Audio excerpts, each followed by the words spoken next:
Hello, everyone. Good afternoon, good morning, based on from where you are joining. I welcome you here in this inoCon webinar series. This series is around contamination control strategy. Now, this is something which was published in EU Annex 1 in 2022 version, and this has come effective on the industry from 2023 August. And since then, we see a lot of challenges with regard to implementing contamination control strategy. So before we get into these discussion, let me quickly introduce myself. My name is Dr. Subrata Chakraborty. I bring in close to 30 plus years of experience from pharma industry. I started my career with Dr. Reddy's, worked with companies like Lupin, Pfizer, Novartis, Fresenius Kabi, and my last organization was Cipla. Last 5.5 years, I'm into training and consulting, doing a lot of different types of training. Of course, contamination control strategy is one of the interesting topic. And we are also helping companies with regard to various technical support, remediation activities, etc. Apart from this professional work that I do, I'm also actively contributing with various industry bodies like PDA, ISP, Society for Sterility Assurance Professionals. PDA, I'm actually deeply connected. I'm actually part of PDA's esteemed Science Advisory Board. I'm also leading PDA's IG, sterile processing IG, wherein we have a lot of technical discussions around various topics that industry is facing challenges with. So that's quickly about me. Without wasting much time, I would like to invite our two speakers of today. With inoCon as a platform, we have taken a pledge to really help the industry to solve their most critical challenges, bringing in experts from the industry, hearing from various perspectives on these critical issues. So today we have two industry stalwarts, if I may say. I would first introduce Mr. Santosh Changaonkar. He is head of quality in biological E. He brings in extensive leadership experience across vaccines, biologics, and sterile manufacturing. He currently oversees quality operations across multiple manufacturing sites and has successfully led numerous global regulatory inspections, including US FDA, MHRA, EU, TGA, Health Canada, WHO, of course, with a strong track record across leading organizations such as Serum Institute of India, Syngene, Bristol Myers Squibb, Dr. Reddy's Laboratories. He brings deep expertise in building robust quality systems and driving compliance in complex manufacturing environments. His experience spans quality systems, regulatory compliance, and cross-functional operations across pharmaceutical value chain. Welcome, Santosh. I'm really eager to listen from you, your experience from regulatory inspections with regard to CCS. Before I hand over to you the stage, let me also introduce our another speaker, who is Mr. Bharat Vijay Kumar. Actually, who doesn't know Bharat? Bharat is a famous personality now. He is an associated director with aseptic processing at Chirumo Pharmaceuticals. He is also a co-founder of Quantum Bioscience Bioconsulting. He is an internationally renowned pharmaceutical professional specializing in aseptic processing, sterile manufacturing, and contamination control. With over 16 years of experience across global organizations such as Vixi Biologics, Pfizer, and Dr. Reddy's, he brings deep expertise in sterility assurance, CCS validation, isolated technology, and VHP decontamination. He is the author of best-selling book, mastering aseptic processing.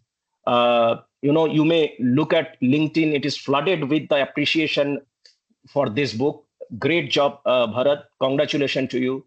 Widely recognized by pharmaceutical professionals in its practical and regulatory driven approach to sterile manufacturing. So, welcome, Bharat. So, to all the participants, before I hand it over to Santosh, this is a wonderful platform. You should reach out with your questions, whatever comes to your mind while these discussions are on. Put it in the chat box. At the end of both the presentations, we will take it up one by one, and we'll try to address those questions. So feel free, keep on putting your questions, your current challenges that you face. So we'll try to address as much as possible. Stage is over to you, Santosh. You are welcome to present your slides, and please go ahead. Sure. Hello, team. Thanks, Dr. Subrata. It was a pleasure knowing more about me. So thank you. Just to tell the team that I head the quality function at Biological Events, and now that I joined Biological Events about 3 years back, and it's the same time when this Annex 1, EU Annex 1 was getting introduced. It started with August 2023. I just joined earlier to that, and it became a mandate to implement it.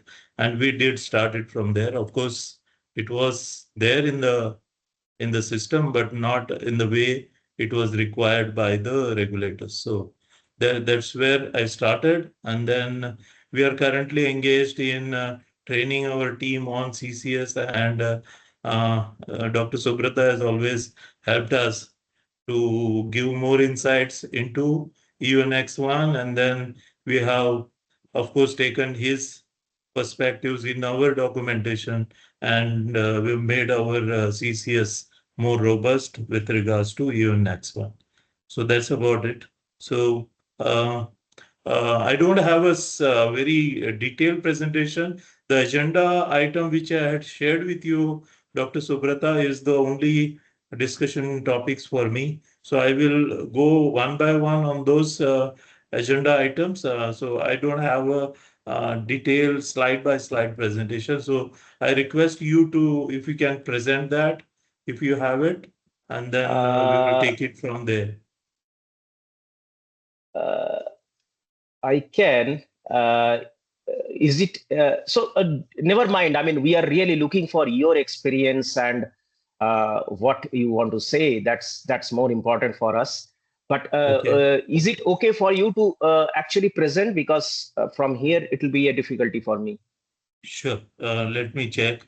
So once I share, please confirm if you can see it. Yeah.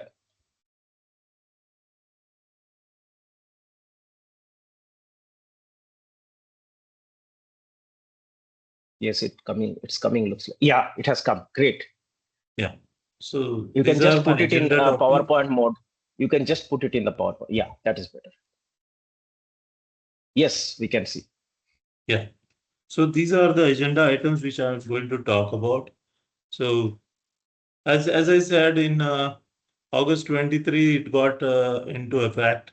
And since then, the auditors, whenever they are at our sites, they are more focused on asking questions around this UNX1 plus the CCS strategy.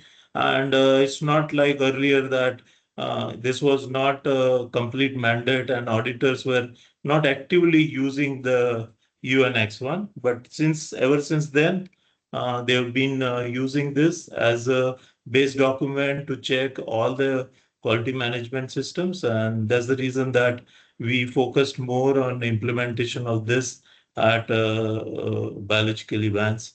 So this UNX1 approach, which is more to now to do with CCS. So within the UNX1 CCS, the word itself is mentioned about 70 times.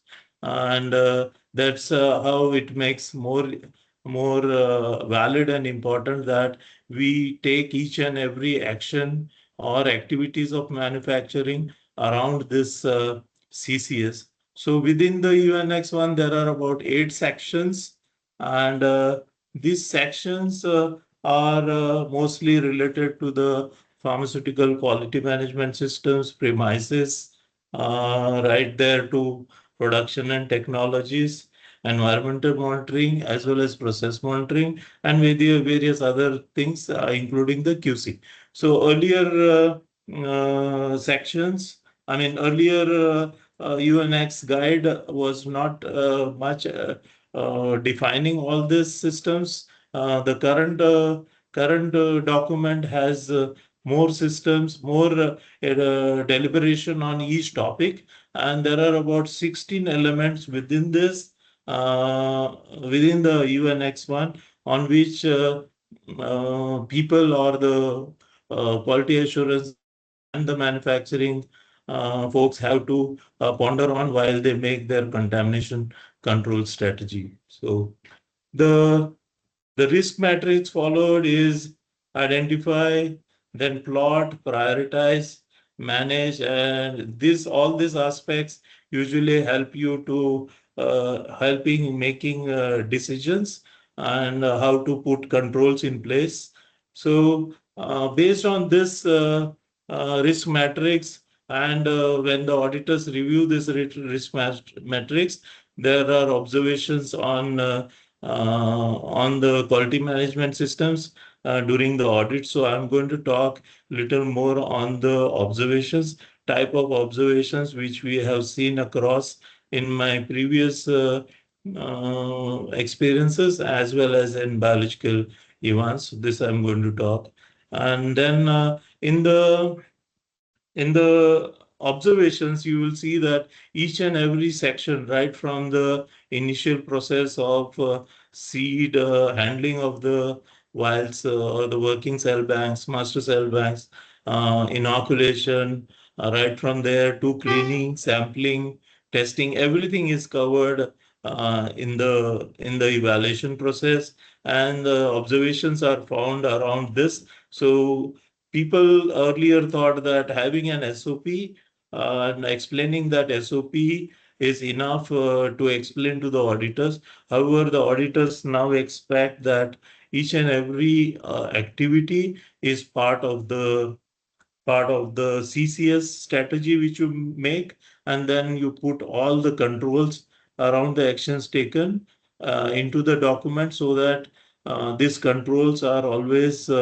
implemented and then monitored across the operations. So that's the objective when an audit is conducted or when the auditor sees a document. So specific audit observations which we have observed uh, or which we have got in our reports from the auditors, let there be from the client audits or from the regulators or even our NRA.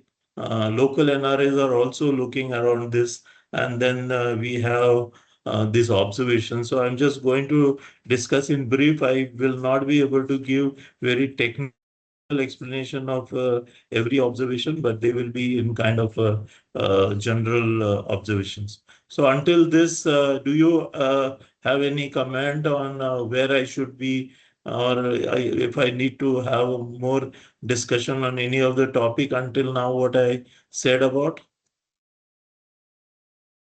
I think we go ahead. I think the thing that generally people are interested is what is the difference that you see as against the earlier, I mean, before the CCS was mandated? What are the differences that you see in the regulatory observations? How the approach has changed? So risk assessment was always being done. Earlier also we were doing risk assessment. So what is different in CCS is Yeah. something everyone is interested. Yeah, sure. So the earlier approach was most of the time FMEA or FMCECA tool usage and finding out the risk and then limiting that particular one only to that topic. However, in the CCS, they expect right from the beginning until the end the product is distributed, everything about that product to be captured in the CCS, and they prefer it to be a product specific risk assessment wherein you can consider every facility, every activity of manufacturing until the distribution. So that's the basic difference I see from the period of implementation, before the period of implementation of UNX1 and after the period of UNX1. Plus, I see that more emphasis on environmental monitoring and contamination control. Sorry, environmental monitoring and PubSit. People usually check for whether you have implemented PubSit and how, in case you have not implemented, how you are justifying your position. So that's my comment on your question, your query. And if whether you are facing, I mean, different regulatory inspections, so are you finding any difference between the different regulators, including Indian regulatory authorities? Are they also demanding similar type of controls these days? Yes. So if you see most of our clients who are uh, who are external clients, I mean they're from places around Europe and US, they tend to be more focused on how we are doing contamination control strategies based on UNX1. Plus, as I said, NRA also is nowadays checking on how we are putting things into our CCS, and the regulators like Anvisa and WHO, which we usually deal with. Right now, we are not in Europe and US. However, in the previous experiences, I've seen that most of the auditors from EU and Europe, EU and US, they also tend to look things around the UNX1. So the scenario has changed.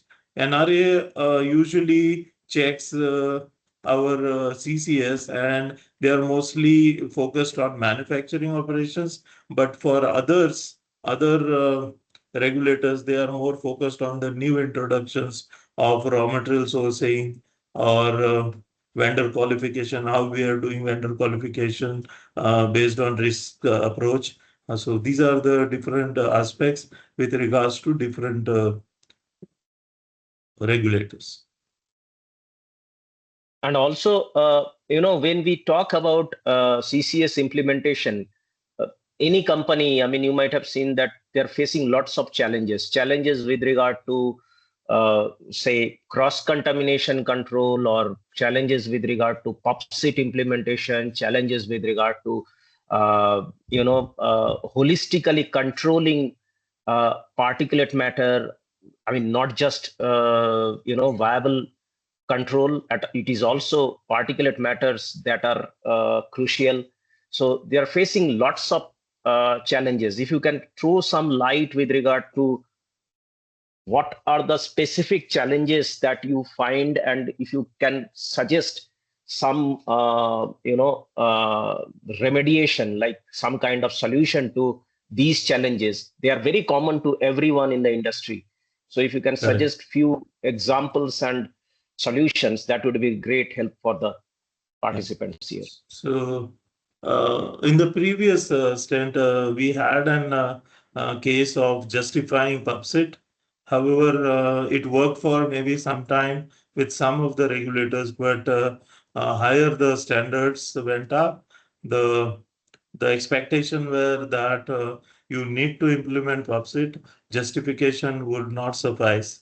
That's one. And on the other side, related to the non-viable particulate monitoring or with the viable particulate monitoring, earlier justifications of location identification, risk related to locations, and the identification or monitoring within grades like grade A, B, with justification is no more expected. Regulators are requesting that you need to have controls like continuous monitoring within grade A and B areas where as per UNX1 and justifications are not usually encouraged. So these are the basic challenges we are facing right now. There are a few more other things also, like in process controls. They expect the controls to be as per the defined text in the UNX1. So it is more focused on, currently more focused on implementation rather than having justifications for your activities, control activities. So that's the change I can see in the regulators review. Mhm. Okay. So I think we can go back to the audit observations, specific ones. I will just brief some of them here. Is Yeah. that okay? Yes, yes. Yeah. So we had certain observations on these topics which are put in carryover risk. So within carryover risk, we used to do testing of samples and then decide based on that the maximum carryover. However, now the current expectation is that this maximum carryovers, though the documentation or test study is in place, they expect that even the carryovers, how you are doing, how you're cleaning, how you're using your solvents, that is also they ask you to document in your contamination control strategies. And if they don't find this carryover risk assessment within your within your CCS, then it becomes an observation in the audit. That's one. Then there were instances wherein the severity calculations were same. However, the outcome like high and medium were defined for the same activity within the facilities. So, like suppose assembly of filling assembly is considered high at one place, and then there was a justification for a medium severity for at the other place. This was not expected, and this was made as an observation, stating that it can't be it you cannot put different high and medium based on your systems, but you have to have it similar, like it should be very high for filling assemblies and not medium with justification. So this was one another example wherein there were observations noted. There were few observations on the RM sourcing as well. So vendor qualification, though the SOP is well defining all the controls on sourcing of materials, they expect that each and every material sourcing is explained. The materials which are used for manufacturing of that product is explained within your contamination control strategy, wherein though you have a checklist, how you are controlling each and every aspect of the raw material, how it can pose risk to the product has to be explained within your CCS document. That was another expectation. Then microbial monitoring and risk assessment is another aspect wherein certain times that we have considered or there were consideration of environmental monitoring or the methods of microbial monitoring being considered as 100% at 100% detection level. However, this was not accepted because the auditors felt that the environmental monitoring methods are subjective methods and they cannot be put at detection level of 100%. This was another observation which was cited out in the earlier experience I had. Then certain aseptic practices, the people movement within the grids, how they should be moving, how within grade A, what are the controls you have, within grade B, what controls you have. This kind of explanations are expected to be captured in your CCS. Only then the auditors thinks that you have done a good job on a CCS. Also, that spillage is related to the use of solvents or use of any other liquids or solids within your manufacturing process. If you have not captured those spillages in the CCS, how you are controlling these spillages, what kind of kits you have to control them going across the facilities or across the rooms. This kind of explanations are also expected from the regulators. And if you don't have such explanation within your CCS, then it becomes an observation, and then you'll have to have controls in place to with revision of your CCS documentation. The last one which I put in here is the on the APS strategies which you have. So this particular observation was with regards to the final step of checking the media over 14 days of incubation. So what usually industry practices are that once the process media fill process is over, they will take a little sample from the main volumes, and then they will send it to QC, and remaining volume is discarded. So the expectation from the regulators, and this was particularly from the TGA Australia audit, wherein the auditor expected that it's not a fair practice to take out a part of the sample and only monitor that for 14 days. The expectation is that the entire lot which is used, or the entire media which is made in the APS, this will to be monitored for the 14 days of um, incubation period for growth. So these are a few examples which I have faced. I have found reported when I was dealing with various organization in the last few years. So that's all from me. And now I'll be okay on taking up questions, or if we can take them at the end, that's also fine. So yeah, thank you, Santosh. I think wonderful. You shared that your experiences. So now I would invite our next speaker, and after the next speaker session, Santosh, we will take all the questions together. So thank you once again, Santosh. So Bharat, it's your time.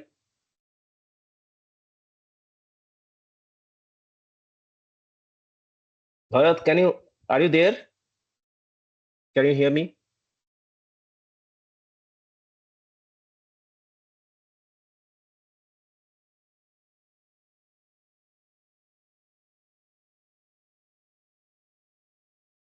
Let me check, where is he? Yeah, meanwhile, let me tell you that most of the attendees for this are from my team. Thank you all for joining, and then I will wait for your questions. Yeah, sure. Unlimited.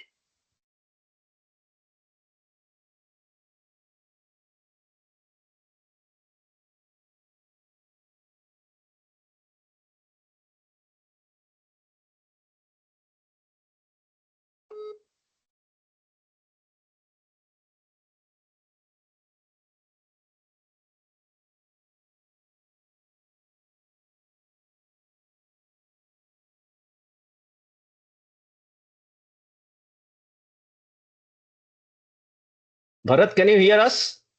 Yes, I can hear you. There was some issues with my laptop, but now I can hear you. Perfect. So now the stage is yours. If you can, okay, put on your camera so that all can see you, and then you can present your slides. Yeah, moment. Yes, sure.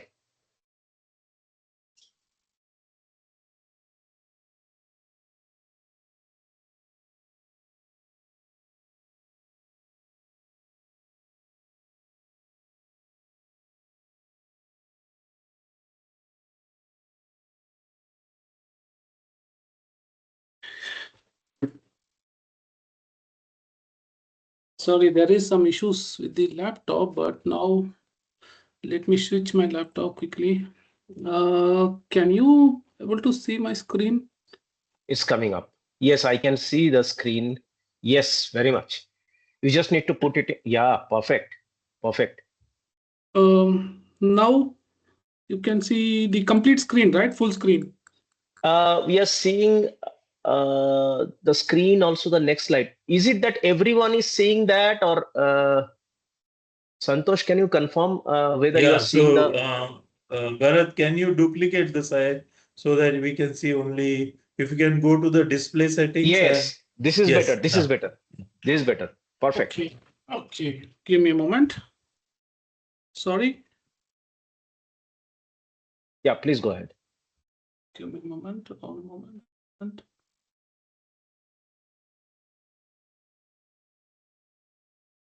Now it's a full screen, right? Absolutely. This is perfect now. Okay.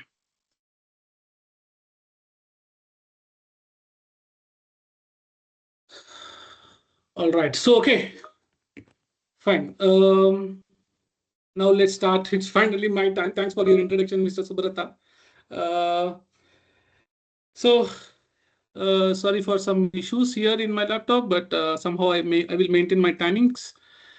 Thank you all for joining this session. And next 60 minutes, let's go through our contamination control strategy. I actually switched off my camera because we will concentrate on 60 minutes on the slides. Okay. You can call me Varad always. Over the next 60 minutes, we are going to ask hard, honest questions about our CCS. Okay. Not whether you have one, but whether it's actually working. So this webinar is a reality check. That's what we are going to do today. Let's move on next slide. The question is no longer, do you have a CCS? The question is actually it's working or not. That's the question here. So 2 years after Annex 1 implementation, almost every regulated site has a contamination control strategy document. The harder truth is that having one and having one that works are two entirely different things. That is the reality check that we are going to talk today. Okay, so about me, I have a 16 years of experience, sterile manufacturing across multiple regions, and I'm the author of Mastering Aseptic Processing. We're selling good. Specialist in EU GMP Annex 1 contamination control strategy, and also I'm working with PDA for the contamination control strategy topics. Okay. So disclaimer, yes, it's my own experience and also going through all the regulatory guidelines. That's what I framed this presentation today. Agenda, what we will cover today. We will go through the Annex 1 history and journey, contamination issues and root cause, CCS framework, what it demands.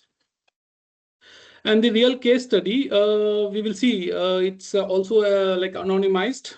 And 2 years of CCS gaps and reality, regulatory expectation and action plan. Okay, so EU GMP Annex 1, history, evaluation, and 2022 revolution. So how it started, 50 years of journey. If you see here, 1971, 2003, 2020, and now we are in 2024, 2025, 2026. All these 3 years are actually implementation reality check. Are CCS documents actually driving compliance? That is the important point that we are going to discuss today. We are not talking about the implementation at all. Implementation is already done, like 2022, 2023 phase. Now we are actually in the reality check phase. So 50 years, 1971 until now, what has happened to EU Annex 1? That we will go through quickly.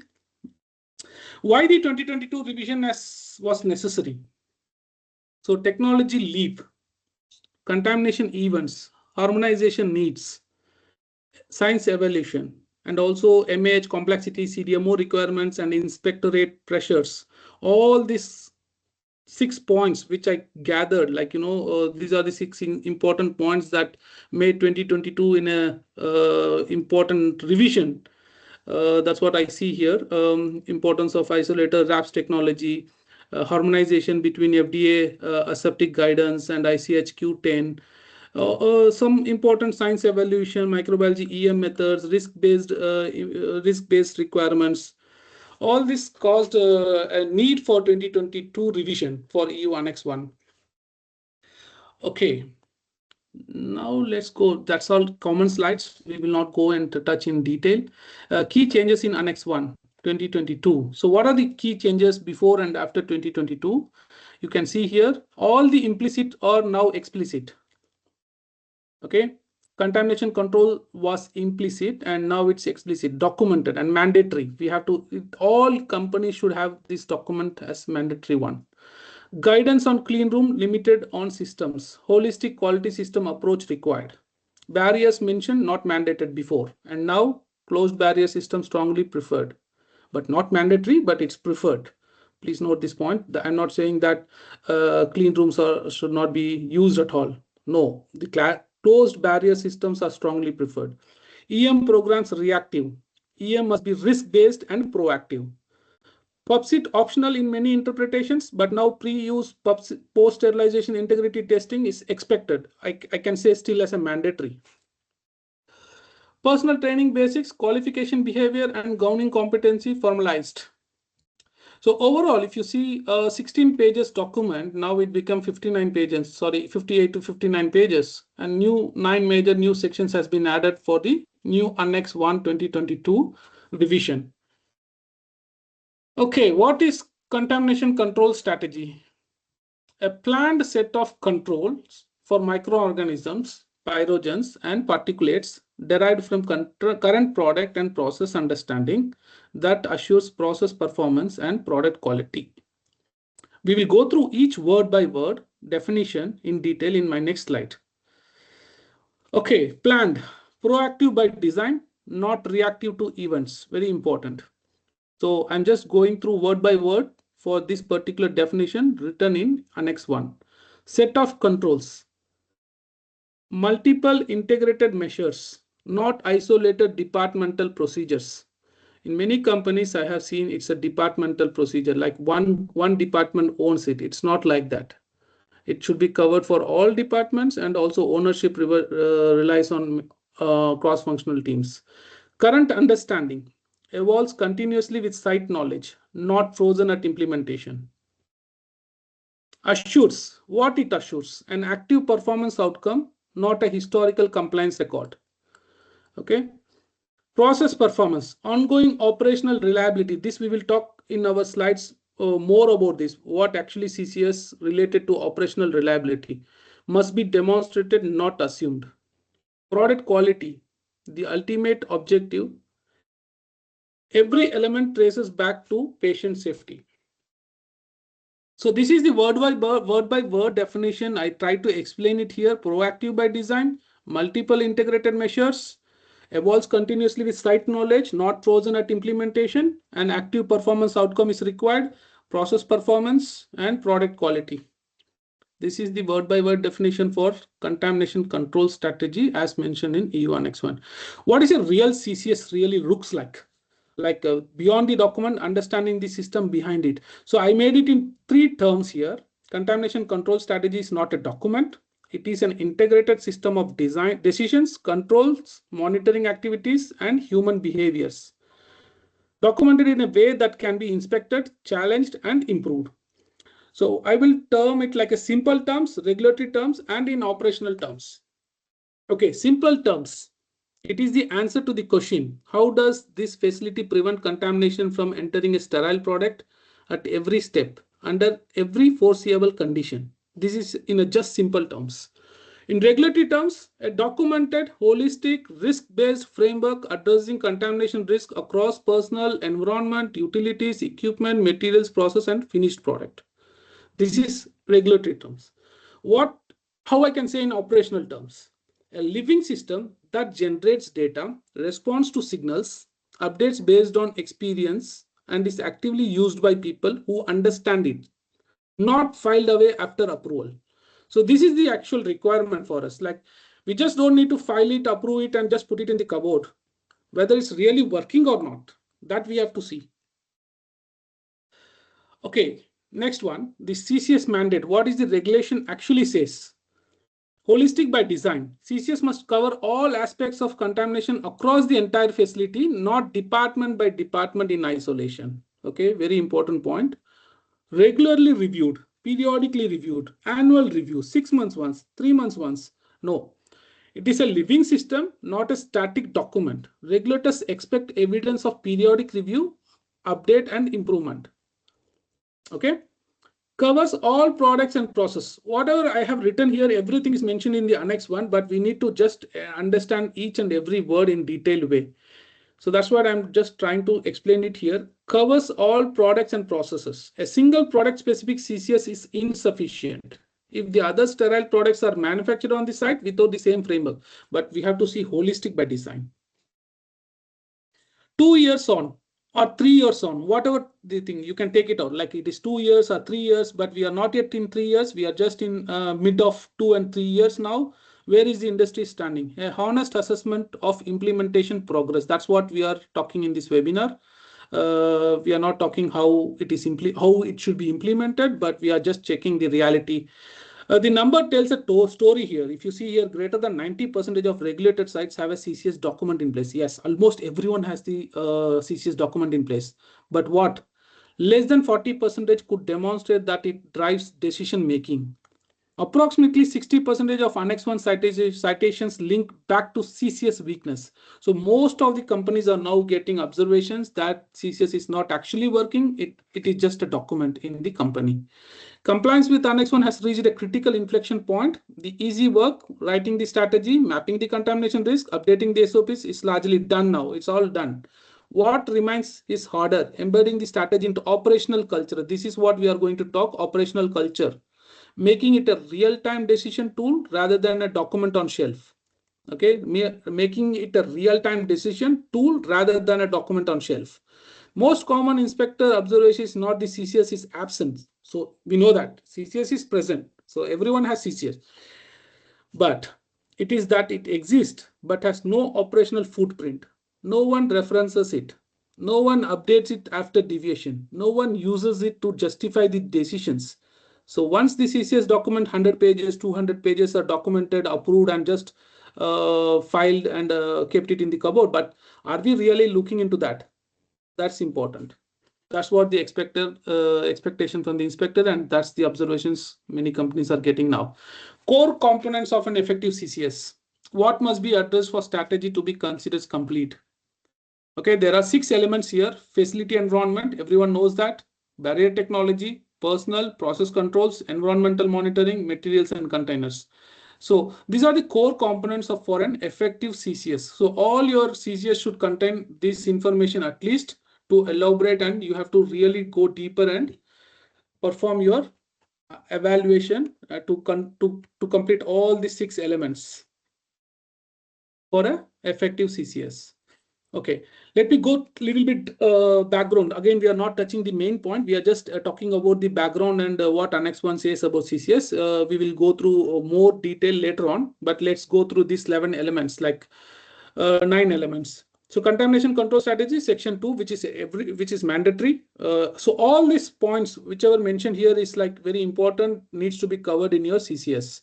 Premises, equipment, utilities, water systems, HVAC, compressed gases, for example, personal gowning trainings, qualification, behaviors, production and specific technologies, process design, isolators, traps, aseptic fill finish facilities, environmental and process monitoring, EM program, design, limits, trending, everything is mandatory. You have to trend it. So regarding trending, we will talk more later on. Again, quality control, sterility testing, bioburden, container integrities. All these points needs to be covered in your CCS as a basic points. Okay, next section, we will go what CCS framework, what Annex 1 actually demands. So if you say here base layer, regulatory framework, it comes under the base point like Annex 1, ICH, Q9, risk assessment, or Q10. These are all the base regulatory framework at the bottom of the pyramid or the heart of CCS. Facility and equipment design controls comes next. You have to always target in your equipment and facility designs for a robust controls. Then it comes to like a process control, like environmental monitoring, clean room monitoring, personal monitorings, or utilities, everything. Then if you see product quality control like CPP, CQA, all these things you have to control. Finally, the topmost objective of our CCS is patient safety. That's what we need to take in our consideration. Patient safety is the most important, but to reach that level, you need to go through all these type of step-by-step controls to reach the patient safety related things. Sorry.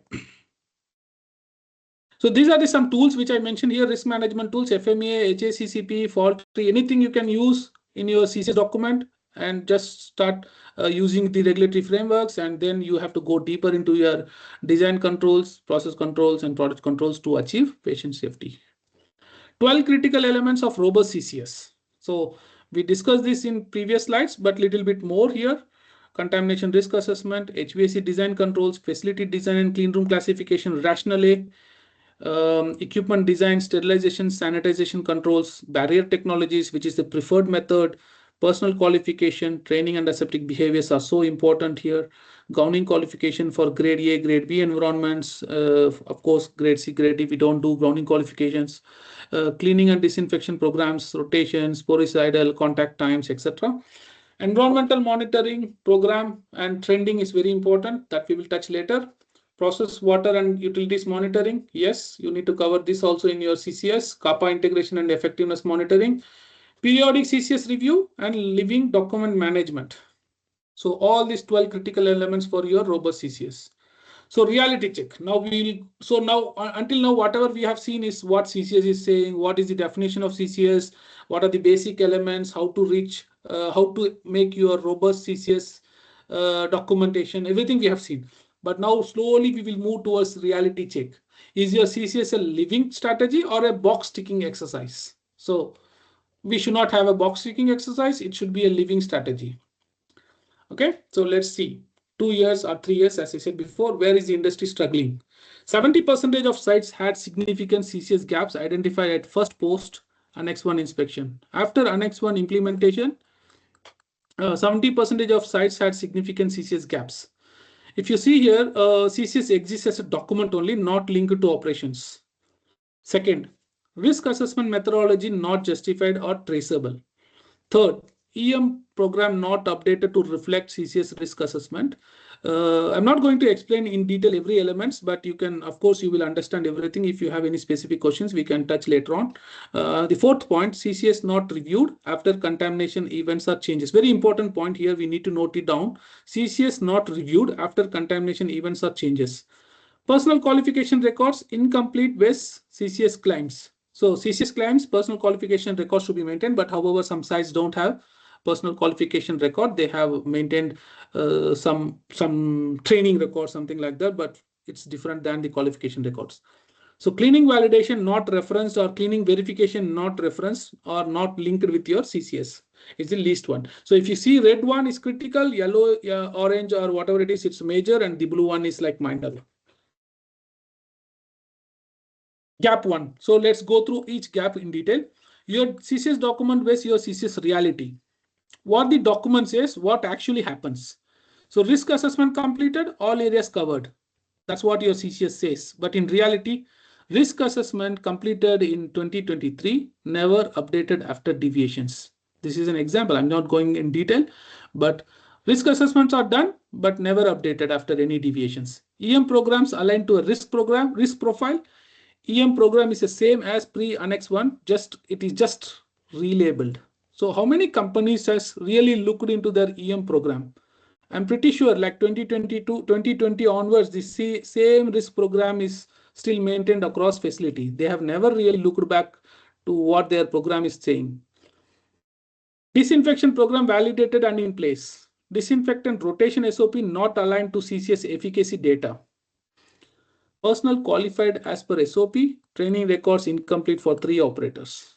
Still, there are training records incomplete for some of the operators. There are deviations, but as per CCS, personnel qualified as per their SOP.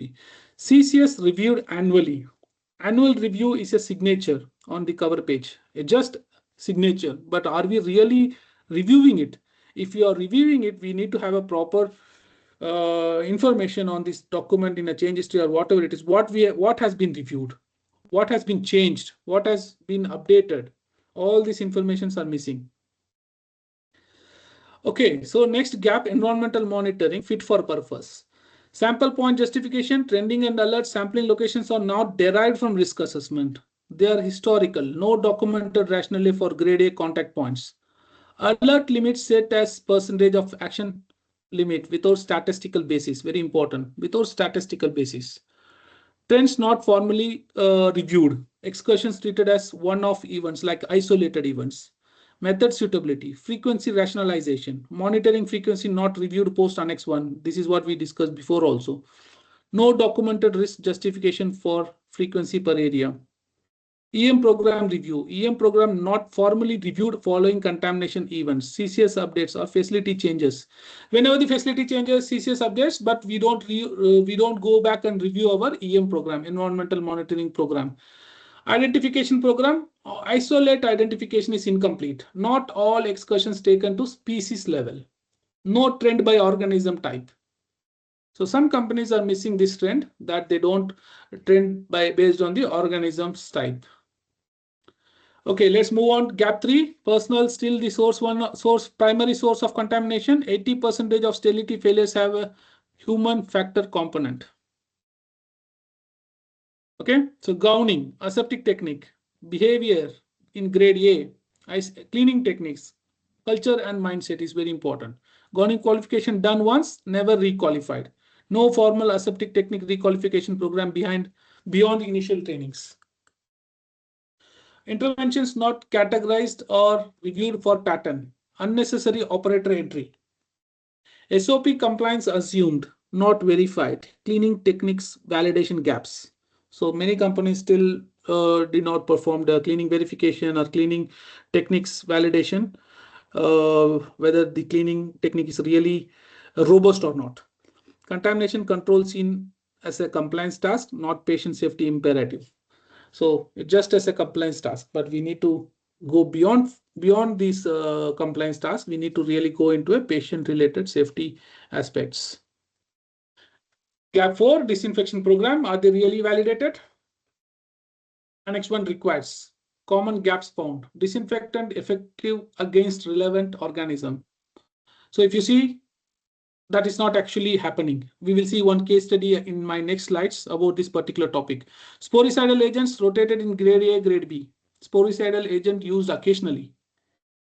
So what is the rationale behind that? If you are using sporicidal agent for every monthly once, but what is the rationale behind that? Why not 15 days? Why not every week? So there is no rationale written for that. Efficacy validation is required as per EN guidelines. Contact time not validated. In-house validation considering clean room condition. In-house efficacy not demonstrated on clean room surfaces. Many companies got warning letter for this because they don't use the clean room surfaces or replicating the clean room surfaces for the disinfectant validations. Contact time and concentration validated. That's what required in Annex 1. But what actually happens? No surface coupon data on actual clean room materials. WFI prepared solution with defined use periods. Reagent grade water used instead of WFI. Common gaps. Again, program reviewed when CCS updated.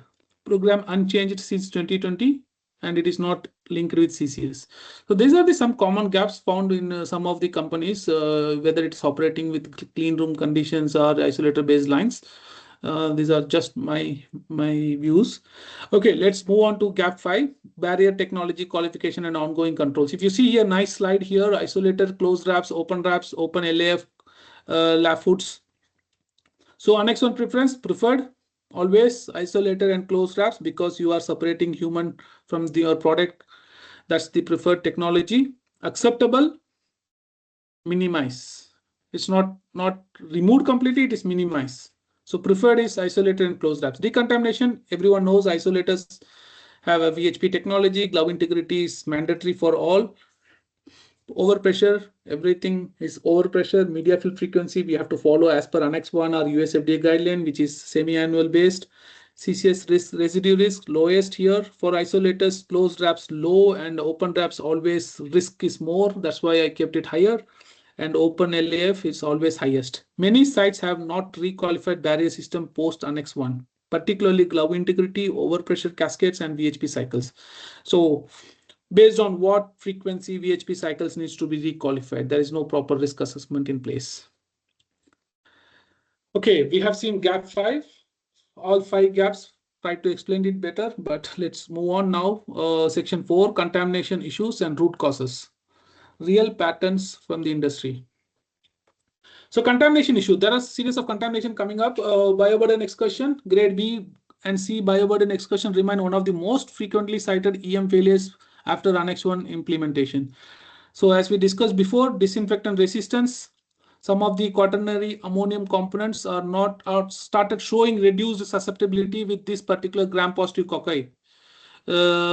Sporadic rotation is insufficient.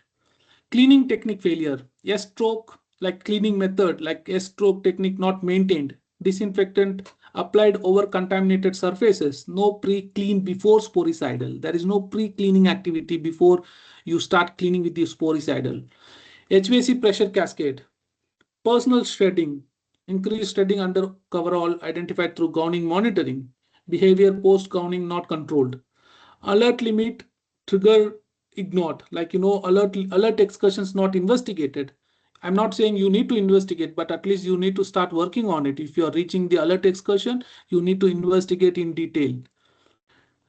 Pattern repeated for 4 months before action limit breach. If you don't investigate, then it will again reach to your action limit. Post maintenance entry. Clean room entered after maintenance without documented requalification. EM not performed prior to your first batch. So these are some contamination issues. Next, we go to contamination issue 2, particulate excursion. So which we have seen before bioburden, and now it's particulate excursion in grade A. So we all know these limits, which is well written in Annex 1. But what causes this? Top root causes for the grade A particulate excursions: glove damage, poorly validated interventions, filter bypass, equipment particle shredding, stopper components particles. So there are a lot of, if you don't perform proper aseptic techniques, it will lead to your particle excursions in grade A environment. So proper aseptic techniques are must to avoid such grade A particulate excursions. Sorry, somebody has to admit it. Okay, thank you. Contamination issue 3, media fill failures. This is also one of the common issues. Annex 1, media fill failure is not just a test failure. It is a contamination event requiring full investigation. Of course, the CCS should be linked with these media fill failures also. And media fill trending is very important. That should be linked with your contamination control strategy document. So if you see, there are 4 phases, phase 1, phase 2, phase 3, phase 4, immediate response, quarantine all units, notify QA immediately, preserve incubation conditions, begin preliminary investigation, phase 2, root cause investigation. There's a very good investigation has been mentioned in the Annex 1, how to perform the media fill failure investigation. You can consider that, but you have to go deeper. Review all batch records, interview all person, review CCTV if you are recording it, intervention records, micro identification for contaminating organism. Finally, if you go through the phase 3 and phase 4, CCS impact assessment. Review CCS for control gaps. You have to come to again like a CCS impact assessment specifically. But some companies, they do media fill investigation and that's it. They are not checking with the CCS impact assessment. Assess if risk assessment still valid. Review EM data for trend correlation. Determine batch release impact. All this actually media fill failure investigation should be linked with your CCS review. Then finally, CAPA and requalification. Define root cause corrective action. Implement preventive controls. Rerun your media fill or APS. Update change contamination control strategies with lessons learned.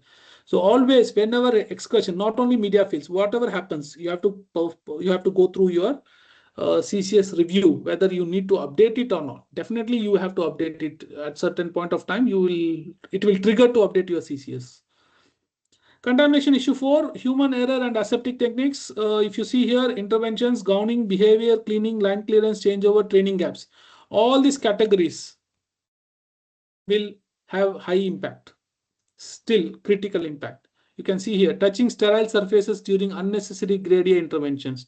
It's a very common error or behavior, but it gives a high impact in our CCS contamination control point of view. Gowning, if you don't properly gown, it is actually again a high impact. It's commonly seen across many operators. Behaviors, talking, coughing during field operation, even behind mask, yeah, but it's okay. It's a common, but it's still impact. You cannot control that. Cleaning, incomplete surface coverage, recontaminating cleaned surface, common and high. Line clearance, inadequate verification, first fill units not quarantined are not rejected. Occasional, but it's critical. Changeover, personal crossing grade boundaries without regowning. Sometimes it happens. Again, it's a critical. You are contaminating your clean rooms. Training gap, production pressure leading to shortcuts in aseptic technique. This is nobody will talk openly, but I'm trying to say here training gap. Production pressure leading to shortcuts in aseptic techniques. High impact, seasonal. Okay, root cause analysis. This slide, everyone knows they can use any number of any tools to go deeper and find the root cause. But in industry, 60% of contamination investigation conclude with unknown cause or one-off event or isolated case. This is not acceptable. Not acceptable root cause statements to inspectors. This is also not accepted to inspectors. So use any technique, any tools, but you have to find a root cause. Okay, next we are entering into our case study. This is anonymized and I tried to make a bioburden related case study for one fill finish CDMO, which operates under grade A, grade B background. Let's see what it says. And from this, there is also learning, and finally how the company came out without any issues. Okay, site type, contract fill finish facility, 2 aseptic suites while filling line. Technology, closed wraps on primary line, it's just a closed wraps, no isolator. Products, monoclonal antibodies, small molecule injectables. Okay, inspections, EMA inspections. Last major inspection 2021. CCS status, yes, they have a CCS in place, but never reviewed since after they implement it. EM program, so 25 sample points in grade A to grade D, alert limit set as 50% of action limit. Okay, it's just a historic. Okay, there is no risk assessment, there is no statistics behind it. They just kept 50% of action limit for their alert limits. This is important. This is what we are going to see in next slides. Team. So there are some team members. We just mentioned it here. Disinfection, quaternary ammonium components, bi-weekly, IPA daily, sporicidal monthly, whenever available. Okay, let's go into main thing. Problem emerges. So month 1, month 2, month 3, month 4, and month 5. Routine EM. So if you see here, grade B settle plates, 4 CFU, alert limit is 5 CFU, no investigation triggered. It's just very near to 5 CFU. What happens in month 2? Grade B, that's a grade B settle plate, and now it's a grade B active air sampling. 6 CFU is reached. Actually, the action limit is 10. Investigated as anomalous result. Okay, so there is nothing, no kappa. Just it is closed. Month 3. 2 consecutive grade B settle plates exceeded alert limit. Now it just exceeded the alert limit. Trend analysis not performed, QA aware. If you have performed your trend analysis, you might have clearly seen the pattern that it is increasing. Then it starts real issues here now. Month 4, grade B active air sampling, action limit breached now. 12 CFU. Organism, they have found it. Staphylococcus epidermidis. And line halted. Month 4, retrospective review reveals 7 alert excursions over 4 months. None individually investigated as per SOP. Month 5, regulatory authorities were inspected, like they have a regular inspection. So the inspection happened, inspection triggered, CCS reviewed for the first time since publication. Okay, this is the first time CCS has been reviewed by the inspectors for this facility. What the investigation revealed?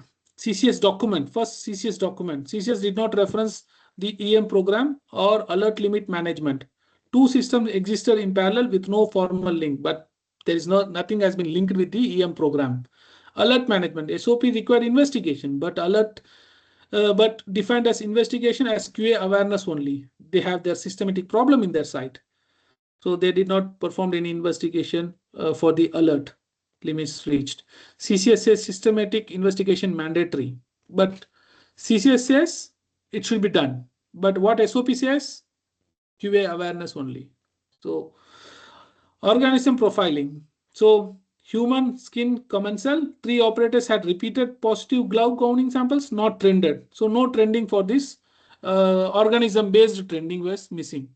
Disinfection.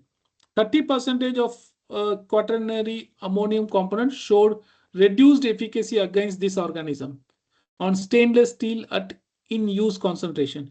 So all these points I think we discussed before, that this disinfectant efficacy was not validated as per the clean room materials, etc.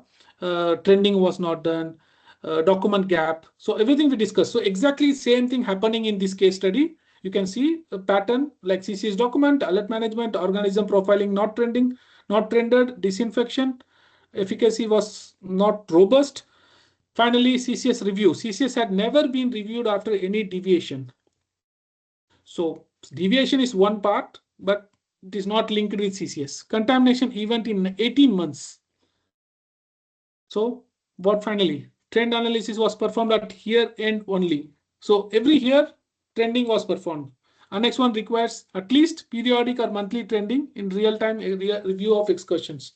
So trending is important. So if you see here 3 criticalities and 3 high. Case study the CCS gaps that enabled excursion. Gap 1, gap 2, gap 3. Exactly these gaps we have seen above before in my previous slides. CCS not linked to EM program. No trigger for CCS review post excursion. Disinfectant efficacy not documented in CCS. Personal monitoring not systematically trended. Whether it is organism based trending, it is not done. Alerting system disconnected from CCS. Investigation SOP inadequately defined CCS requirements. CCS aligned investigation was not operationalized in practice. So what is written and what we are following is not matching. That's the outcome. Overall, the company has a lot of gaps and it's not a robust CCS in place. So corrective action plans. So what company has done immediately? Personal. All 12 operators recount and reassessed. 3 operators with recurring positives on intensive monitoring and root cause they found. Eczema. It's a skin disease or it's a non-contagious skin related rashes. Identified and managed. And next 0 to 2 weeks. Alerting system. Alert excursion SOP updated. CCS aligned investigation within 5 working days. Repeat alerts escalated to site quality department within 24 hours. 0 to 3 weeks, CCS review triggers. Formal CCS review trigger defined definitions like they have revised it like deviation happens, they have to review, change control, contamination events, EM trends, and minimum annual review at least.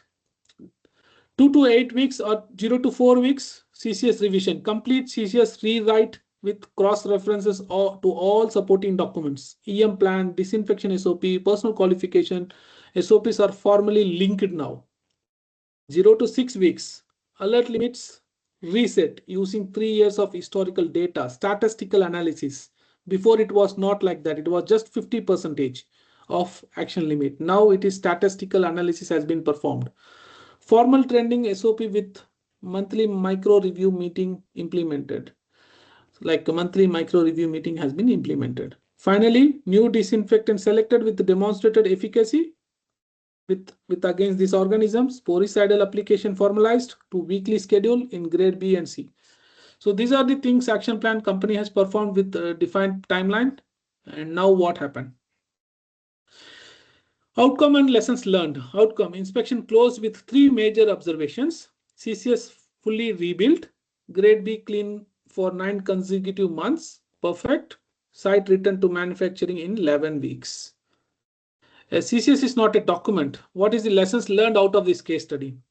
It is a system. If your operations don't reflect it, it's a liability, not an asset. We need to remember this. Every element of your CCS, we have discussed about elements, different elements before. Every element of your CCS must be operationally linked. EM plan, SOPs, training records, kappa must reference in the CCS. Trending is not an annual task. So it's not just a task. It's not just an annual task. EM trends must be reviewed monthly. Alert excursions are early warning signals. Okay, we need to very importantly, we need to note down this. Alert excursions are early warning signals. Fourth, CCS review triggers must be defined and operational. Annual review alone is not sufficient. It's a periodic review. Whether you have to define yourself whether when you want to review your CCS, tri-monthly, 6-monthly ones, or annual.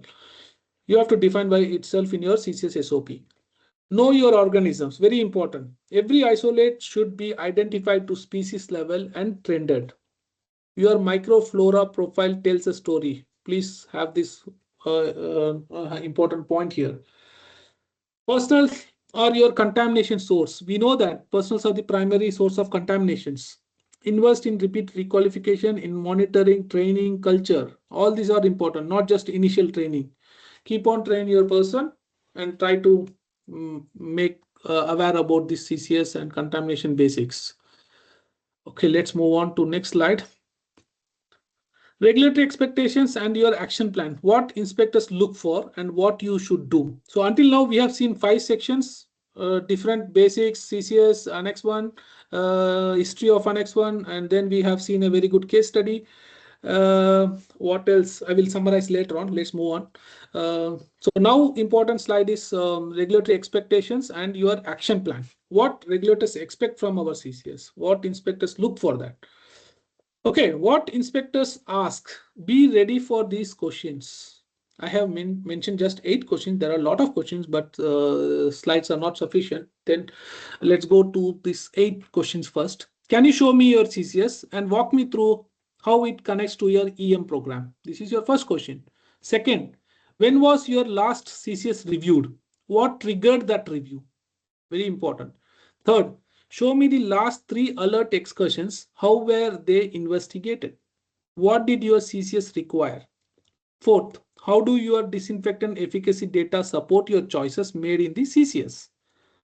So again, we are touching all the points what we have seen before. Fifth, how is your risk assessment kept current? Many companies, they perform the risk assessment, but they have not updated it. Show me a change that triggered a CCS update. Sixth, how do your personal monitoring results feedback into CCS? What trends have you seen? Seventh, if I look at your grade A particle data for last 6 months, what story does it tell? Okay. Eighth, what would trigger an unscheduled CCS review at your site? So we have to schedule it. Okay, these are some important inspector questions, whichever I discussed with some inspectors. All these questions comes from the inspectors in real situations. But let's see. Common inspection findings post Annex 1. These are the common inspection findings, major and others. Okay, CCS does not demonstrate holistic risk-based contamination controls across the full process. Okay, major alert limit excursions not systematically investigated in accordance with CCS requirement. Third, disinfectant efficacy data do not reflect in use conditions. Many things are missing.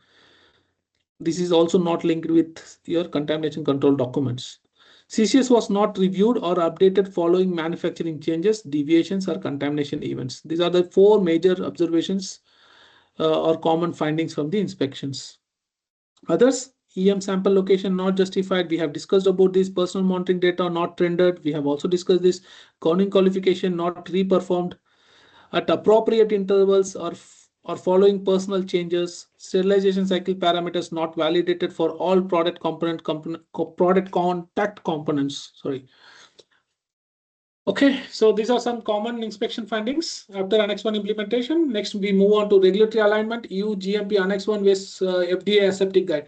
So always we can also compare with the FDA aseptic guide. We all know that September 2004 guideline is available, which is from 2004, and now EU Annex 1 from 2022. So I just try to compare it here. CCS concept, yes, it is explicit mandatory section in Annex 1, but it is not mandatory in FDA, but it covers all sections. Like it's a partial alignment. They have just a partial alignment. Barrier technology aligned, strongly preferred, covered. EM program risk-based. Again in FDA, it's a risk-based. PubSit, It's a mandatory in Annex 1. I will say mandatory instead of expected in most scenarios, but I will still say mandatory. In FDA, it's less prescriptive. It's a gap, but you can always perform your risk assessment or whatever you want to justify for the PubSit. You can do that. Media fields, detailed, they are aligned. Governing qualification, partial, because repeat required here, but it is totally again depend on your design of your clean rooms.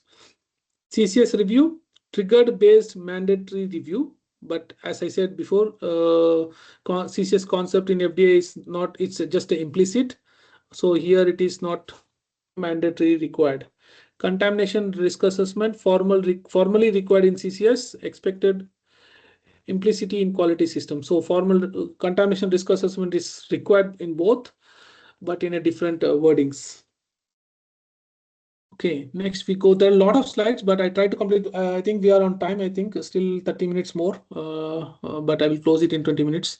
KPIs for measuring CCS effectiveness. So there are good. So I just try to keep. We have to, Bharat, we have to also leave some time for yeah, Q&A. Perfect. Yeah, 20 minutes. I will skip some slides. Thank please. you for notifying me. Yeah. KPIs for measuring CCIs. So some of the KPIs we need to put on in for ourselves to measure the CCS effectiveness. If you can't measure it, you can't manage it, and you can't demonstrate it to an inspector. So you have to measure it. How you will measure? Environmental monitoring, personal control. So I just mentioned here, target. Keep it as a target for greater than 90% inspect, 100% investigated within 5 weekdays. For example, these are just my thoughts here. You don't need to go through all this, but you just keep your own KPIs for measuring CCS effectiveness. CCS review, contamination events, zero grade excursions, disinfection compliance. You can see CCS documentation. So you just need to keep your target here and also some limitations, and then measure your own KPIs for CCS effective and it's working or not at your own site. This is what I try to say here. Building a living CCS, 5 disciplines: link, trigger, trend, train, test. Very important. Every control reference in your CCS must link to an operational document. This is what I tried to say in beginning. Operational documents, SOP, because many of the operators, many of the people don't even know what is CCS. Trigger, define what triggers a CCS to review. Deviation. So you have to mention this clearly. Deviation, OS results, changes, excursions, new products, facility modification. This will automatically trigger your CCS review. Trend. We discussed this again through our case study. EM, personal cleaning and process data must have feedback into the CCS. Monthly trend review meetings. Yes, train. CCS awareness training for all manufacturing QA QC personnel. They must understand how their role contributes. So this topic is totally different. Again, I have one more session later on about the different roles and responsibility for developing CCS document from different departments. It's not just a QA responsibility. It's a collective department responsibility. Test. Periodically challenge your CCS. Mock inspection. Anyone in our industry, we are not challenging ourselves with our CCS, whether it's really working or not. Mock inspection. How many audits, internal audits, CCS document has been reviewed or raised challenging questions? Find the gaps before the inspector does, please. Very important.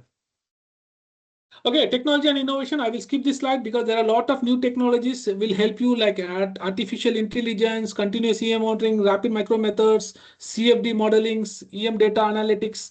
There are a lot of innovation and technologies available currently. You can use that and make your CCS more robust, and it will be supporting your review systems. Human factor culture is your biggest CCS variable. Current state, target state, you can always go through this. Operators perform aseptic techniques to pass the camera, but operators understand why technique matters. This is important. Many operators perform the aseptic techniques, but why it matters for the patient safety. Contamination events are seen as a failures to hide. Excursions are learning opportunities, openly reviewed. QA walks inside the clean room and behavior changes. Very important. Note down this. Behavior is consistent because values are embedded.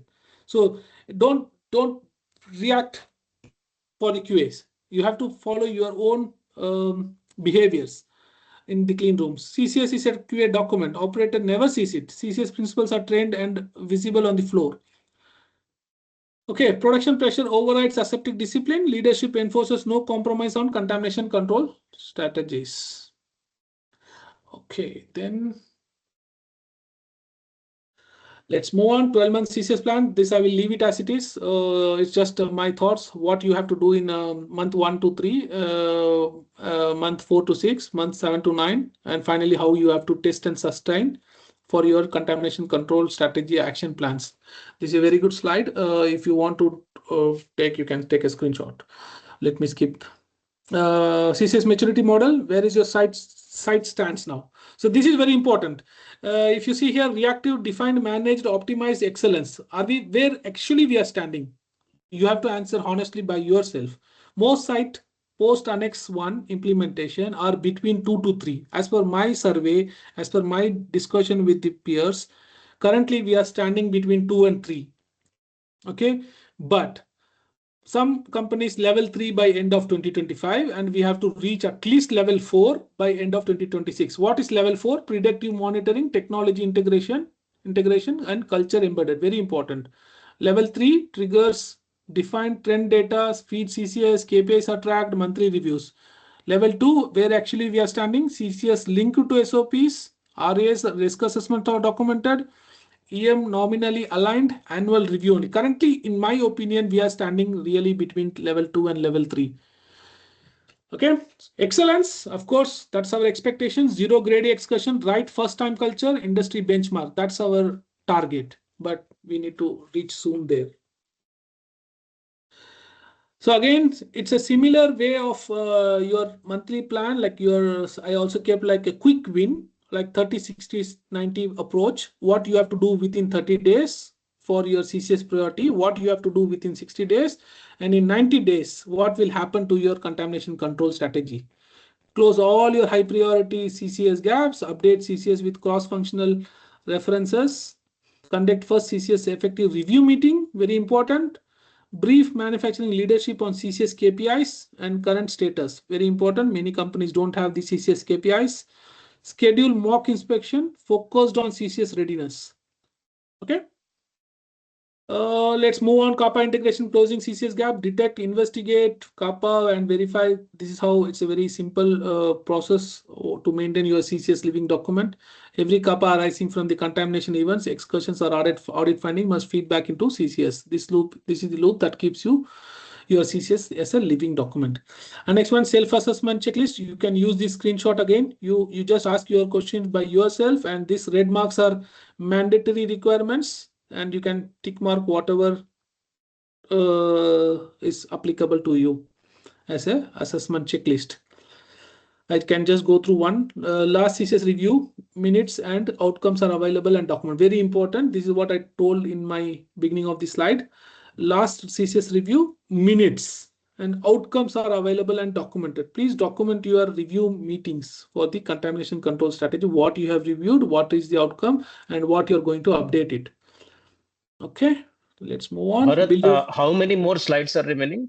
I think I will close it soon. Maybe yeah, please that's do it, so, because slides. we need to give some time for discussion also. Two please, slides. Please. Two slides more quickly.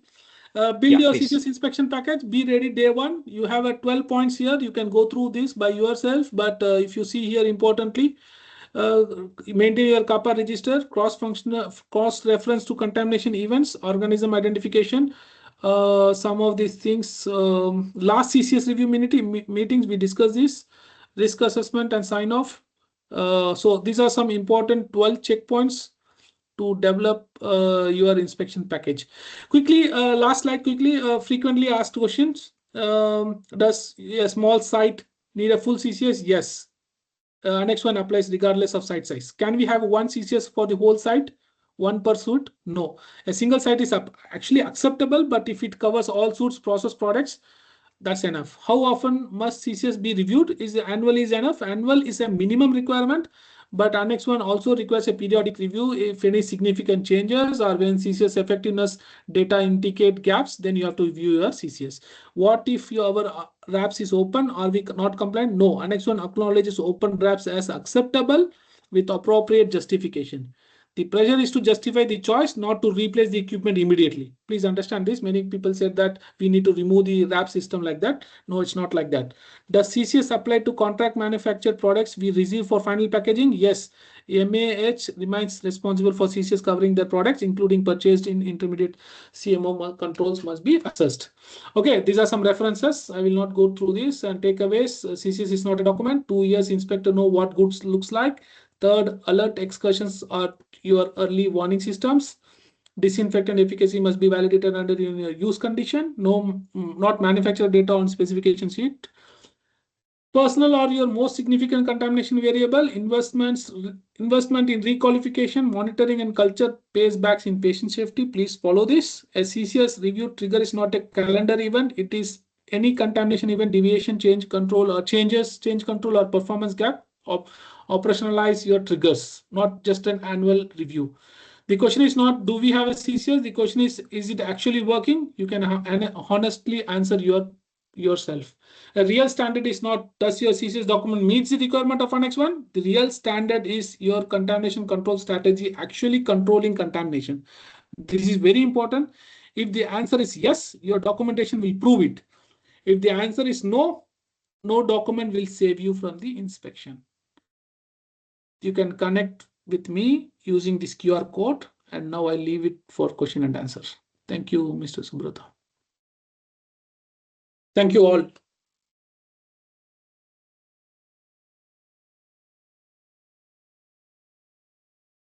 Can you hear me? This every weekend we have to go through. We met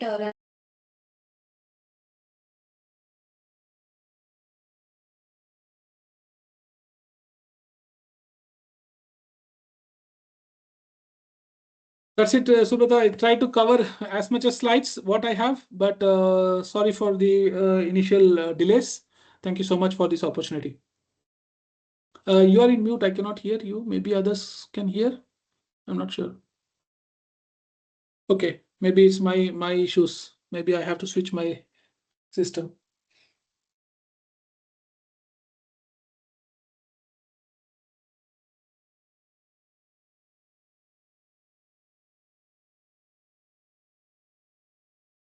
I'm okay to even show. Dr. Subrata, you're speaking on mute.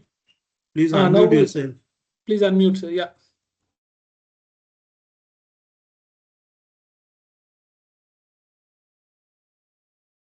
So I have seen, meanwhile, I've seen some of the questions.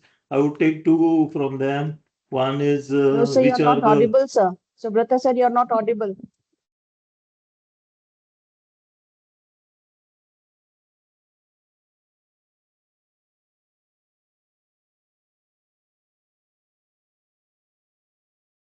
Sir, you're not audible.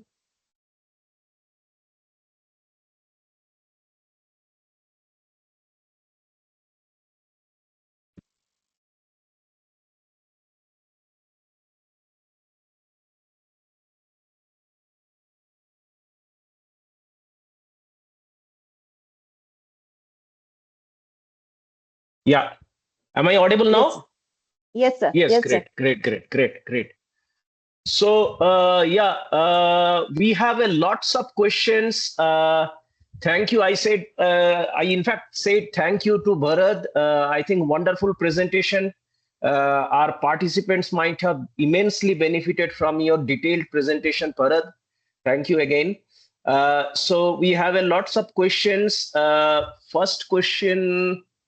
So to Bharat and Santosh, both of you can, if you can put on your camera, that would be better. And I will throw these questions to you. Yeah. And so before any of you can. Can you hear me? Please. Before you talk about those two questions I have already read and I have answers for that. One is which are the contaminants usually are looked for within the CCS. So it's usually microbiological contaminants, then particulate matters and endotoxins and pyrogens. These are the basic ones. That's the answer. And there was a question on the review period for a CCS. So as mentioned in the document itself, it's a living document, and in normal terms or in pharma terms, it's a dynamic document. So there is no particular review period for it. So whenever there is a problem, a deviation, or an OS, or a failure of sterility, that time you need to go back to your CCS documentation, and whether the controls which were responsible for the failure, were they captured in your CCS, has to be looked at. So there is no particular review period to the CCS, and it's a living or a dynamic document. Those two questions I could answer So very Bharat, you want to easily. add something on that? Maybe it's not that both of you can answer in any of the questions. So your expertise always matters. So that would be wonderful if you can jump in. So Bharat, you would like to say something on the frequency? Frequency, as I mentioned very clearly, like some inspectors, definitely, I'm just sharing my experience with the inspectors. So minimum is annual frequency, but it's as Santosh also mentioned, it's a, and also it is also mentioned in my slides. It's very clear. It's a living document. You need to review your CCS as and when required. If any changes, anything is getting triggered to change, you need to start reviewing and updating your CCS. It's not just annual review. So I prefer always minimum is annual, but you have to justify. And if it is before anything triggers you to review, you have to update it. You are muted, Mr. Santosh. I think if you are saying something, you are muted. Please be aware about that. You are saying something, but No, I'm not. Okay. I've made my point then. Yeah. Okay, great. Anything else I would like to answer? I will just quickly go through the chart. What is the best way to ensure that EM data trending actually verifies, ensures CCS effectiveness? Yes. So EM, there is. Let me take the questions. That would be better for both of you. So Yeah, after implementation of CCS, if modification in particular area of plant, then all CCS should be revised, or any amendment in CCS report. So how you maintain your document is important. So I will answer this quickly. Some companies have a different annexures. So there's a main CCS document, and there will be a lot of appendices. Like one is for premises, one is for equipments, one is for the personal utilities. So based on that, particular appendices can be revised, and that should be also triggered in your change history. This is enough. You don't need to go through your entire changes CCS document. If you have 100 pages and 50 pages of your appendix, you can revise your appendix and link with your main change contamination control document. Yes, very good. So I think that's a good point. And if you feel you can address this approach in your SOP for CCS, or whatever Exactly. plan or document that you make. So Vipul Soni, I can see your hand raised. I'm unmuting yourself. You can ask the question yourself. You can unmute and ask the question. No, I just want to add with the Varad, like CCS, it's a living document. So whenever we raise any change control or anything, so it will be always assessed at that point, like whatever changes I'm bringing in, is it impacting my CCS or not? So there also you will get a scope of revising the document on a periodic basis. That is what I want to add. Perfect. Great. Yeah. Thank you for adding your insight. So there is another question. What is the best way to ensure EM data trending actually ensures CCS effectiveness? What is the best way to ensure that EM data trending actually ensures Yeah, exactly. CCS So I will add it here. So this is exactly we have seen in our case study in my slides. If you see, if you perform your trending data, then it will automatically trigger what way you can control your clean rooms, personal movement, personal cleaning techniques, etc. If it is very close to your alert limit, or it's reaching your action limit, then you are aware about it. Okay, something is going to happen. Then we need to be very clear on what we are going to do, and we have to train, we have to improve our effectiveness of cleaning techniques, what gone wrong. We have to go through all this basic investigation. If the trending report says that EM data is nearing the alert limit, then you can able to get those information from your EM data. That will really assures or ensures that your contamination control effectiveness. If you want to change something, then you can go back and change your disinfectant contact time, or change your disinfectants, or change your cleaning methodologies. All this will trigger later on. So some information sure. you will get from your EM data, which will really impact your CCS effectiveness. Very good. Also from Santosh, you want to that, add? Yeah. yeah, from there, the trend, in case you find some organism and that organism source is from people, then maybe you'll have to look at your aseptic controls, personal controls in mentioned in your CCS, and then it may trigger a change within your CCS. So that's the way you can go back and look at your CCS based on your environmental monitoring trend. Very good. So there is another question, that is CCS should be product wise or line wise? So yeah, this is a very good question actually, because we are also I'm a part of PDA now, CCS committee meeting now, committee group. So this is also a very good question actually. So it depends on if you are a big pharma or if you are handling with your CDMO business, you definitely you cannot show your entire CCS to your different clients, different projects.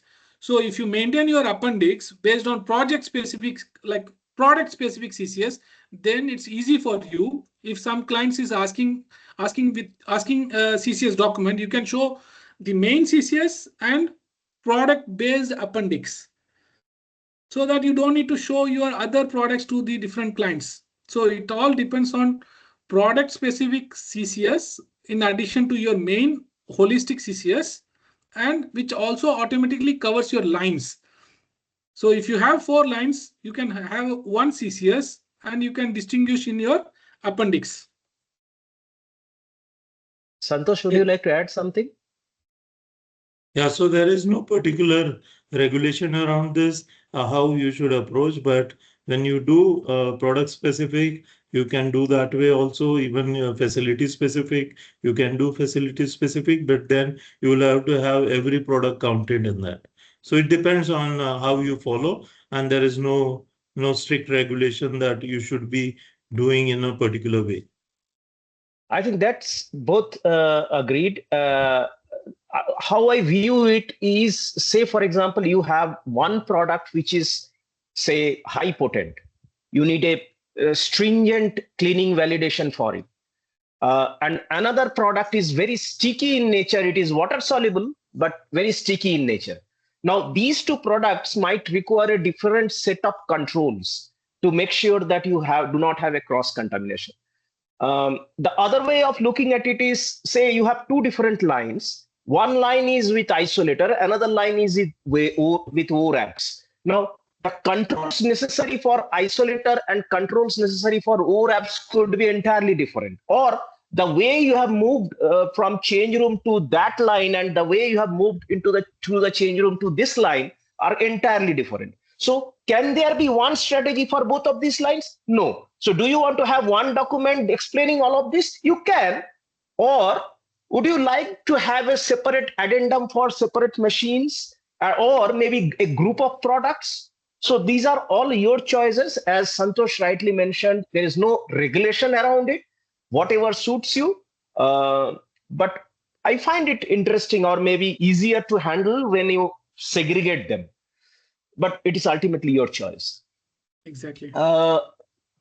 So there is another question. Implementing CCS to a new facility is possible and convenient. However, to implement the same in old facilities is challenge itself. Hence, old facilities performing risk assessment, gap analysis, how far is it acceptable? So you want to add something, Santosh, Mr. Santosh? Yeah. So I know this question has come from my teammate. So when the facility is new, it becomes very easy. And because the new systems, new technologies usually get implemented, so the CCS making is much easier. However, for the legacy facilities, we have found that most of the time we are justifying the use of the equipment, and then it becomes really difficult during regulatory inspection to explain to the auditors, and most of the time we end up getting observation, and then the CAPAs are put in place to advance the equipments or the areas. So this is the difference between the legacy CCS and the new facility CCS. So I think the new facility is very easy, and you have because during the facility design itself, you start defining your CCS controls or contamination controls, and becomes much easier. Whereas for the legacy facilities, and because the CCS got implemented in very late in August 2023, the old facilities do pose a challenge, and most of the time industry is going for justifications. Thanks. Bharat, you want to say something on that? Yeah, I've added everything. It looks good. Okay, very good. Then the next question is, what type of contamination does CCS address? I think Santosh has already addressed this in the beginning. Who is responsible for improving and maintaining the CCS? Yeah, I will add this now quickly. So this is a separate session. When I started my presentation, I also specifically said that about the roles and responsibilities. So ownership, one point of contact. Okay, that's the ownership for signing authority or approving it. But from our discussion, it's an equal responsibility. All the departments, especially engineering, QA, production, everything will be also reviewing it, contributing to the CCS, and as approving the document. Okay, we have to also ensure that somebody has reviewed from all this department and approving. It is also applicable for QA, production, engineering, including regulatory affairs, but you can keep them under review. So this is a separate section. Not just QA is approving this document, QA is facilitating this. Everyone has to contribute for this document. Great. So next question is, I think already addressed, is the frequency of CCS as annual defined? I think you spoke already. Yeah. So this is actually, we spoke, that's annual is a minimum, but periodic review is as per your own rationale. You can review for 3 months, 6 months, annually, it's up to you guys. But please document that properly. And also clearly mention that if something triggers, you need to review it. Not depends on annual review. It's not an annual product quality review. It's different. Right. So in the next question, in the event of sterility failure, what is the requirement regarding CCS re-evaluation and why? Before your sterility, if you have a proper contamination control strategy, contamination control plan, definitely it would have been given you some signs that sterility failure will not happen. If it happened, then you have to go back for all your elements of 13 elements mentioned in Annex 1, and you have to perform a detailed analysis. And also your CCS is, as I said in the beginning, it's just a document in that case. It is just well written, 150 pages of CCS, but not deep enough. Santosh, would you like to add some? Yeah, so in case you, even after putting a very good CCS, if you have a contamination failure or a sterility failure, that means there were some controls inadequately done, and maybe the detection mechanism during the process was wrongly calculated during the risk evaluation. So that's the basic way to go back to your CCS and find out which control we missed because of which this contamination occurred.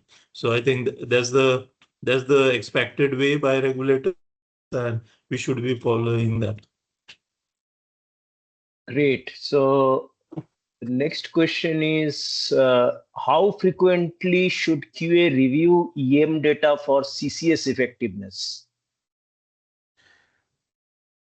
I would put it in the reverse. So whenever you review your data, you should look at the CCS. So not that because you're reviewing a CCS, EM has to be done.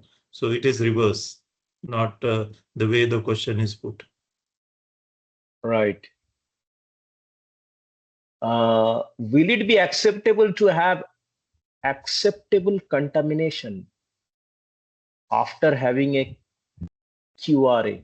I don't understand. So quality risk assessment, maybe. so after a QRA, will it be acceptable to have acceptable contamination? Means within the risk, or what does it mean? I think what they are trying to say here is, after having a quality risk assessment, is it still acceptable to have a contamination? Will it be acceptable? So it totally depends on the process control. So how much deep you have written your risk assessment, whether it's a true risk assessment or it's just a document risk assessment.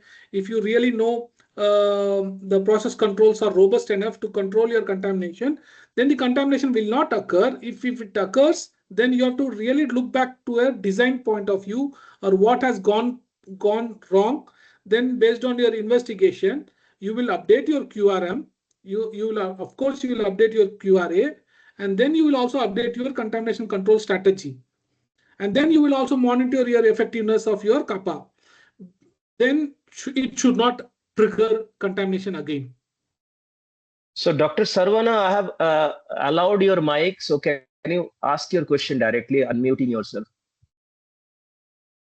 Thanks, Varadha, for asking. I mean, allowing me this question. But my expectation is, because we are a multi-drug facility, and of course we do have 100% cleaning validations for every product. Fortunately, unfortunately, what happens? There are some products where your macro levels is very least, and when it comes to an though that you are establishing, though you are proving, though you are ensuring that there are no risks of the previous product residues, but of course, so it depends upon how method actually that it is reliable and it is robust enough to make sure that your analyses are detected. For example, if you have a acceptance limit of 0.001 ppm for a product, and if you could able to prove through your cleaning procedures to meet the acceptance criteria, but still this 0.001 ppm is interacting, or it is influencing the impurity levels of another product, where your what you call strength, or actually the daily dose, is very least.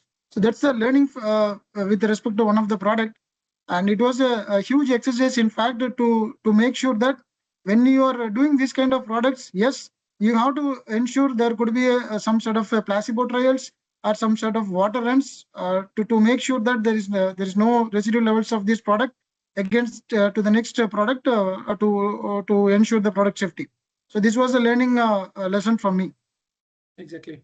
Thanks for adding. Thank and you for your sharing. lessons. Yeah, that's wonderful. Yeah.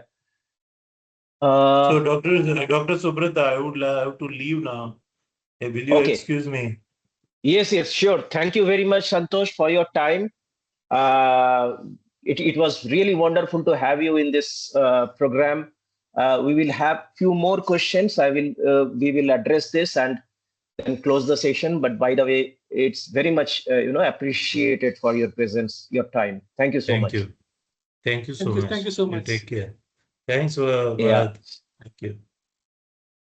Yeah. So the next question is CCS required in R&D facility during in initial development phases?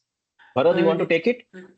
I can add something here, because this is again a debatable question here. R&D, if you claim R&D as your GMP facility, and if the R&D is triggering your inspections, R&D facility is getting triggered for your inspection, I don't think so.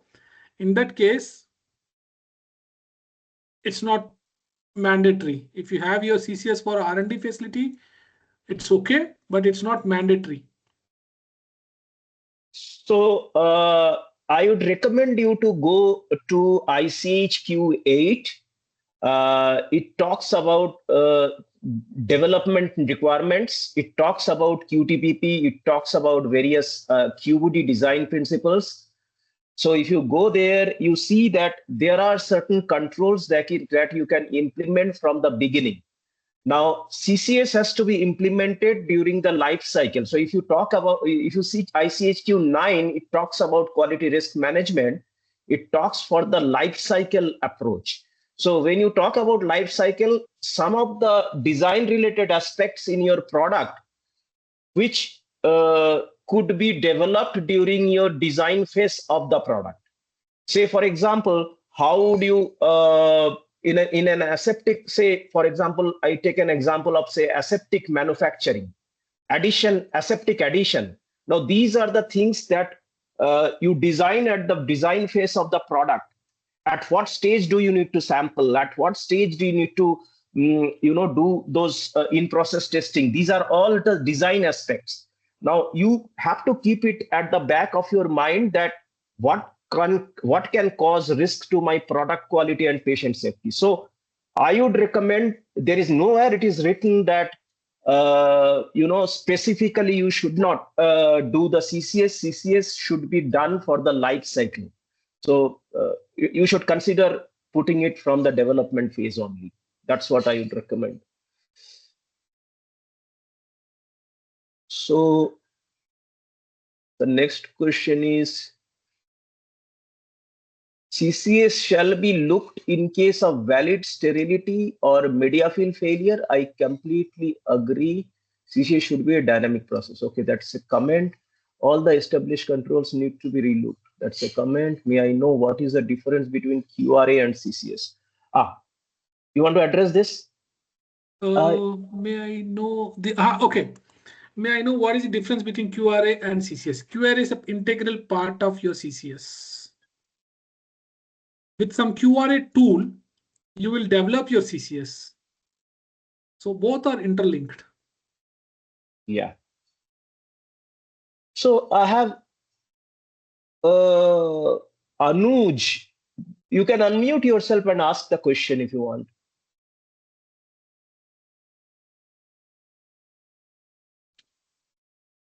Am I audible? Yes, you are.